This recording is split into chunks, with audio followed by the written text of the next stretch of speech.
So DSLD or DR Horton would be fucked. So I think the reason the interest rate's going to always go up and down is to kind of keep that balance. And I'm not crazy about the interest rates, but I do think they're going to fall. I agree with Myron 100%. So, Justin, let me ask you this then.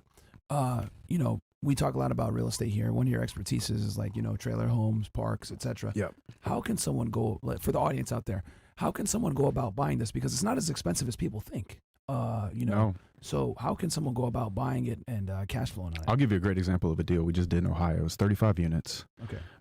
We have this certain system we use with Google Earth to run down properties of mobile home parks. Actually, I found this one through a war room guy that was using that model. Found this guy. Shout out to the war room. War room guy.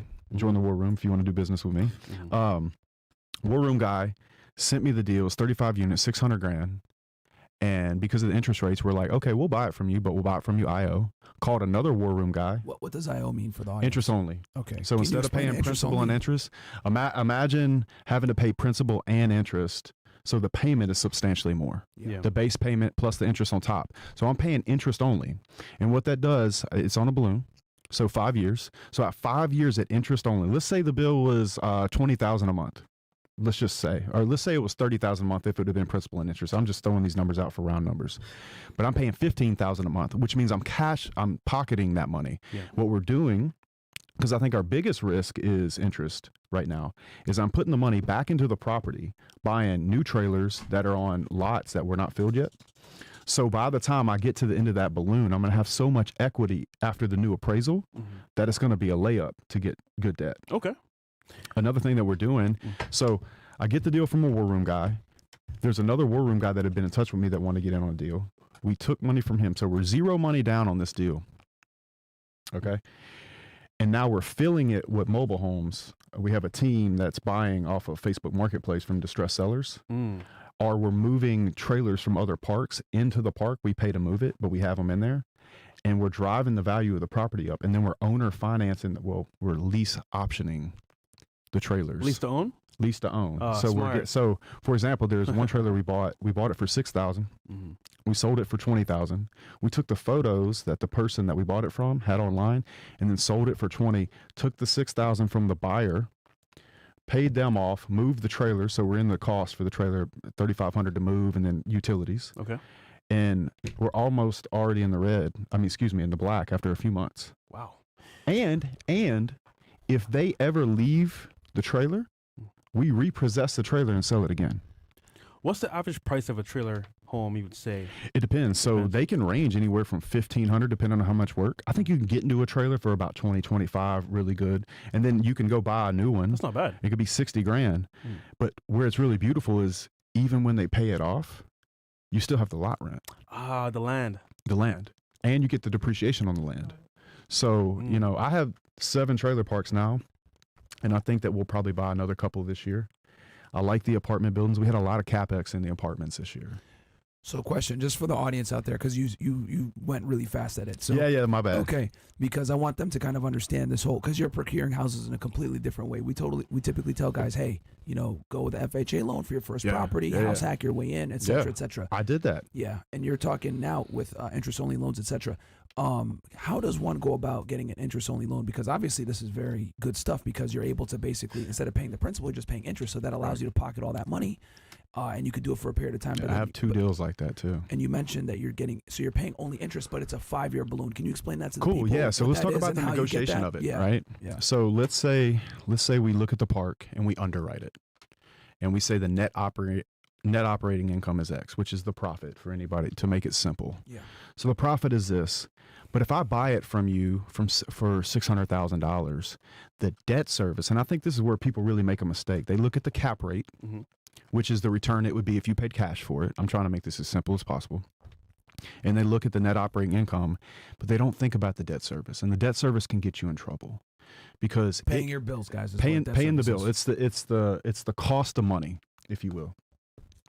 But if I pay you 8% on, you know, let's say I put down 200 grand on 400, the cost of that money goes against the profit, and that can get you in trouble. So if I'm looking at it and I say the net operating income and the cap rate says that I should probably pay you, you know, $550 for this place or $500. Mm-hmm. Especially based off the fact that I'm accounting for the debt service, the 8%. And the owner doesn't want to sell it for that. I say, okay, so it's a negotiation conversation. And we generally send 3 offers, and we want the IO because then I can dump the extra cash flow into the property. You say, okay, I'll give you the purchase price you want, or a little bit less than the purchase price. We can close the gap. Let's say I offer him 400. And let's say he wants, okay, so let's say he wants 700, which is, they originally wanted 750 for this property. Okay. And we're like, okay, but that doesn't work based off of the NOI, which is how it's performing, right? When I underwrote it. But then when you get to the debt service, it really doesn't work. And they say, okay, how about 600? Or I say, okay, how about 600, but interest only. Mm-hmm. And then you give me 5 years to pay you interest only. And at the end of that 5 years, I owe you the down payment minus the purchase price. So I put down 200 grand on 600. Okay. So 400. So I owe him 400 grand. Yep. Then I pay him interest only. Yep. For 5 years. Okay. And then I owe him the 400 grand at the end of the balloon. Yeah. After 5 years. Right. So when I'm negotiating with him, and the reason he takes the deal is because he gets his purchase price. He gets a huge down payment. He does not have the tax ramifications that if I would have paid him out with a normal loan, because he would have had to handle that with his taxes. Yeah. And over those 5 years, he gets this $15,000 a month lick. Yeah. You know, now, lower in the 600,000. But I have a park for 3.6 million. The guy makes 16 grand a month. Now I got a question here. So did you do an owner financing in that situation? Okay. Owner finance, interest only. So let's explain that to the audience real quick with owner financing, because this is more advanced. Guys, we're throwing a lot of terms out here. So if you got questions in the chat, please ask them, because Justin's the expert when it comes to commercial real estate, as you guys can see here. I'm a residential guy. Even myself, I'm learning right now. So can you tell the audience real quick what owner financing is? Because this is a little bit more advanced thing too. In some situations, the owner will agree to keep his note, or he owns it cash, and act as the bank for you. Okay. And what you're giving him in exchange, or pitching to him in exchange, is, if I buy this from you outright right now, you're going to have a huge tax situation. And he likely doesn't have a 1031 exchange. We're going after mom and pops that have owned these parks for a long time and has been their income for a long time. They're tired and their kids don't want to take it. Good. I'll trust it to my kids. But you go to them and you say, hey, listen, what if I gave you 25% down, which would help you through any situation you have right now? It's more than enough money. Now. You get cash now. And then over the next 5 years, I pay you this much a month, interest only. Mm-hmm. And you hold the note for me until I can use the money I save on not paying the principal to make the park better. And so if I buy that park at 600 grand and I take the extra cash flow from the park, and instead of me pocketing it, I fill the trailer park, any of the empty spots. Then when I go get the appraisal, let's say it appraises for $1 million, 1.2 million, I have all this equity, which I can get loan to value against if I need to go into another deal, or I'll be at so much equity that I'll get better loan terms with the bank.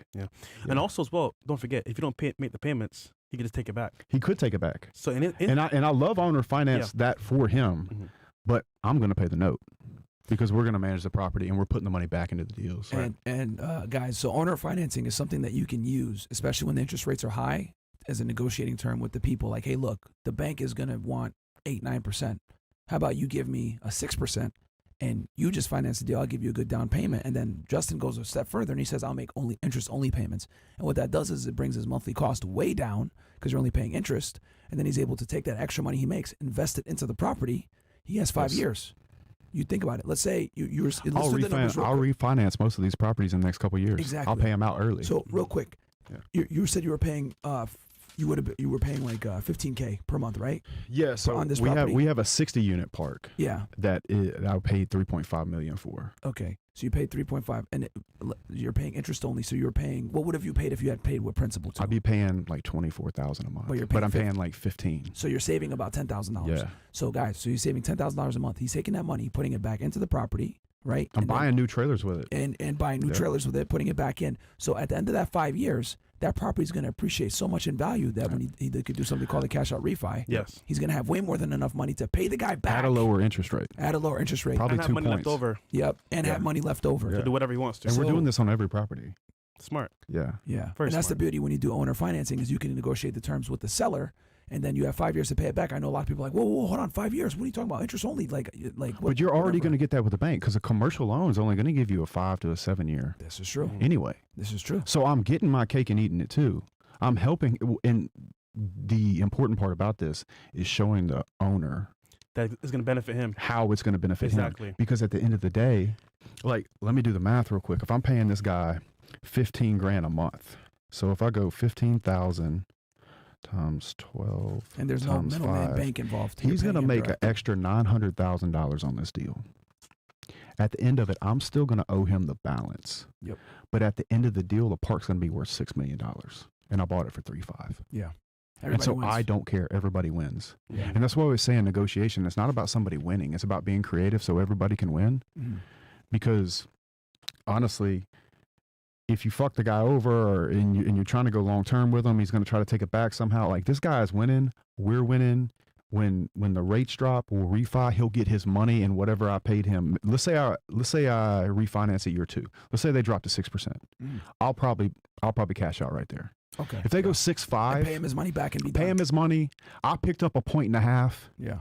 And we took all that money over those 2 years and put it back into the park.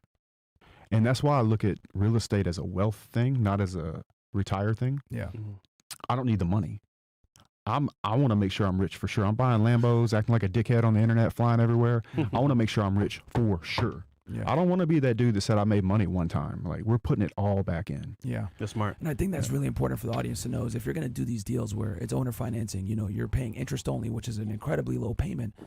That 5 years you better take that money that you're making and profiting, putting it back into the Don't blow structure it. so that it appreciates significantly. So at the end of that 5 years, you have more than enough. And to that's pay the guy back. 1,000%. And I know that I've been talking to some bankers, and I know these interest rates come high. Think about the people that bought their property 5 years ago, and they're landing at the end of their balloon, and they were taking the cash flow, not putting it back into the property, Oh, that's the dumbest thing you not can do. paying it down, not paying the principal down, right? Yeah. So now they have a substantially larger bill with a higher interest rate. They will bankrupt on these properties. I'm getting in touch with brokers and bankers right now about people that are coming to the end of their arms and balloons or whatever. Mhm. So I can scoop those properties off of them because they're going to come out the other side, will have not paid down that principal. And because of the debt service, they're going to be in trouble. Would you tell, because this is your realm, commercial real estate, would you advise against people getting involved with anything to do with like office space or stores or anything like that? I when it wouldn't comes do to office commercial? space at all. I wouldn't even do strip malls. The only way I would do a strip mall is if it was part of a bigger land deal and I did a development behind it and I could get a tenant anchor like a Starbucks. Because if you can get okay. a Starbucks lease, you can take the lease to the bank with the drawings Mhm. and you already have the money from the Starbucks and they're going to be successful, or the Jimmy John's or whatever it is, that Yeah. anchor tenant, the Little Caesars. Yeah. And Chipotle, some shit when like they that. see that contract, they'll give you the loan for the rest of the strip mall. Okay. People use those types of businesses as anchors. Oh. I do the same thing in construction. Let's say I win a bunch of work in construction. I'll take those contracts to the bank, and this is what all guys in construction should do. You take those construction contracts, go to the bank, and they'll give you lines of credit. You want to apply for lines of credit when times are good. And so you can use those contracts to get loans from the bank because they look at it as income that's coming to you. So I always did that when I was building a construction company. Most of the lines of credit, actually almost all of them, was when we were very solvent and very financially strong. And you're supposed to do that before you get in trouble, because if you get in trouble and you start going for lines of credit, Oh yeah. you're not going to get them. Yeah. No, you're not. That's a So- good point. So So the answer is yes, okay. unless I had an anchor tenant. Okay. So commercial real estate for generally, you And wanna it's stay not away office from space. strip malls, office space. You're doing real big with is like the trailer homes and everything else like that. So if some people do want to get into commercial, do it more on the residential side. I would do Apart- residential, yeah. Okay. Oh, in all fairness, I am very interested in warehouse space. Okay. I have an advantage with my metal building company, Mhm. and I think warehouse is the future. The reason the strip malls are dying, the boutiques, is because everybody's getting their stuff off Amazon. Yeah. So if you can get adjacent property or close property to anywhere they're building in Amazon, or somewhere where you can do the industrial park game, office warehouse space, or just storage in general for fulfillment, I do think that particular outside of residential commercial, if you will, Mhm. is really good. I like that a lot. Okay. I know guys that are killing it, like in Dallas.